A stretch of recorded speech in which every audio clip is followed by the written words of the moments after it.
జై శ్రీరామ్ మిత్రులారా, welcome to Bablu తెలుగులో అఫీషియల్ ఛానల్. మన ఛానల్లో వీడియో పెట్టి చాలా రోజులు అవుతుంది. దానికి మీరు నన్ను తిట్టుకోవచ్చు లేదా కోపడవచ్చు. ఒకవేళ మీద మీరు నన్ను తిట్టాలనుకుంటే కింద కమెంట్స్లో మెన్షన్ చేయండి. ఈరోజు వీడియోలో చూపించబోయేది ఒక దేవాలయం కాదండి, ఒక మహారాజు యొక్క విగ్రహం అండ్ ఆయన చరిత్ర, అలాగే ఆయన ఏం అచీవ్ చేశారనేది గుర్తుగా కట్టిన ప్లేస్ అండి. ఈ ప్లేస్ వచ్చేసి ఉజ్జయిన్ మహాకాళేశ్వరుడి జ్యోతిర్లింగం కొంచెం దూరంలో ఉంది. ఆ విగ్రహం ఎవరిదో తెలిస్తే మీరు ఖచ్చితంగా షాక్ అవ్వాల్సిందే. ఆయనే ఉజ్జయిన్ ప్రాంతాన్ని పాలించిన శ్రీ విక్రమాదిత్యుడు. మనం చిన్నప్పుడు విన్న విక్రమ్ బేతాళుడి కథలు ఉన్నాయి కదా, అందులో ఉన్న విక్రముడే ఈయన.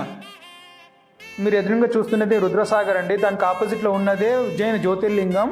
ఇటు పక్క ఆ విగ్రహం ఉంటే అవతల పక్క అమ్మవారి దేవాలయం ఉంది. ఆ దేవాలయం పేరు వచ్చేసి హరసిద్ధి మాతా మందిర్. ఆ దేవాలయం గురించి ఇంకో వీడియోలో చెప్తాను. మన తెలుగునాట చరిత్రలో చూసుకున్నట్టయితే శ్రీకృష్ణదేవరాయల ఆస్థానంలో అష్టదిగ్గజాలు ఉండేవారు, అంటే 8 మంది కవులు. అలాగే ఈ ఆదిత్యుడి ఆస్థానంలో 9 మంది నవరత్నాలు ఉండేవారు. కాకపోతే అందులో ఒక్కొక్క దాంట్లో సిద్ధాస్తులు. ఒకళ్ళు పాండిత్యం చెప్పేవాళ్ళు అయితే, ఇంకొకరు కవిత్వం, ఇంకొకళ్ళు ఆర్కిటెక్చర్, ఇంకొకళ్ళు సైన్స్, ఇంకా ఒక్కొక్క దాంట్లో బాగా ఎక్స్పర్ట్ అనమాట. వాళ్ళు ఎవరు అన్నది మీకు ముందు చెప్తాను.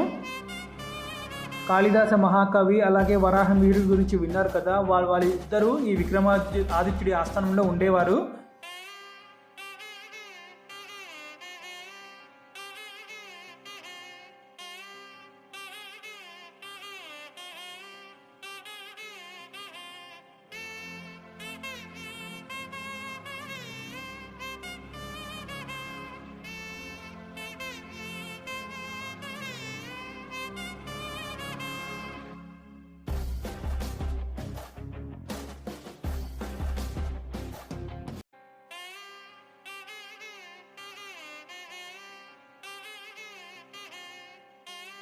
అవి కనిపించేదే రాజా విక్రమాదిత్య విగ్రహం. ఆ విగ్రహం చుట్టుపక్కల నవరత్నాలు కూడా పెట్టారు, మీరు చూడవచ్చు.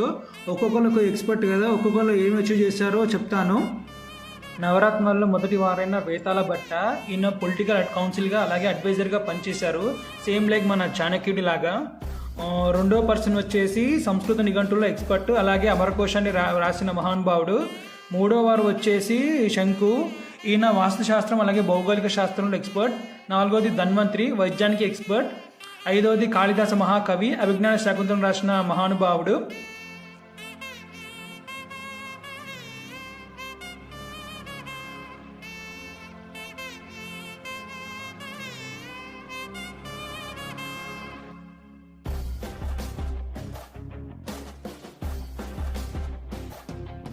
నవరత్నాల్లో 6వ వాడైన వరాహమిహిరుడు.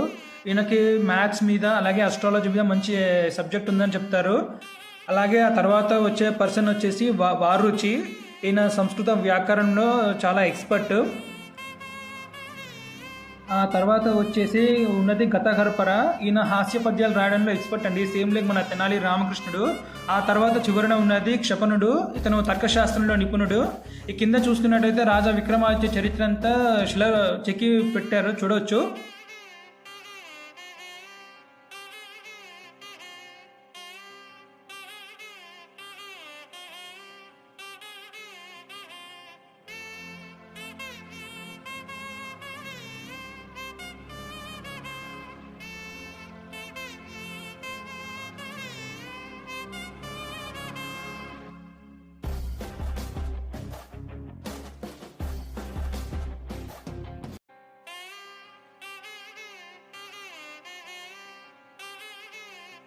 రాజా విక్రమాదిత్యుడి గురించి విన్నవే కానీ ఆయన చరిత్ర గురించి ఎప్పుడు నేను తెలియలేదు. ఉజ్జయిన్కి వచ్చాకే తెలిసింది ఆయన చాలా గొప్పవారని. Thanks to government of India, ఆయన చరిత్రను ఇట్లా శిలా రూపంలో పెట్టేసి జనాలకు చూపిస్తున్నారు. Thank you.